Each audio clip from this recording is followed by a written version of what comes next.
Kahit sobrang gulo na ng sitwasyon, kahit sobrang bigat na ng sitwasyon, nararamdaman mo yung kapayapaan ng Panginoon sa iyong puso. Kung si Jesus Christ po, ibinigay niya na yung buhay niya para sa inyo.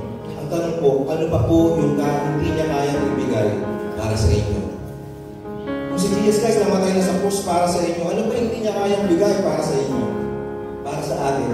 Wala na. Ang totoo, kaya lahat ibigay ng Panginoon.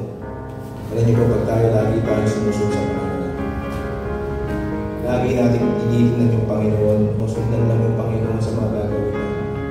Hindi tayo gumagawa ng sarili nating direksyon. Hindi tayo gumagawa ng mga sarili nating Panginoon. Tinitingnan natin yung Panginoon sa siya pupunta. Pag gano'n, makikita natin yung kabutihan, ang kahawaan ng Panginoon sa buhay natin.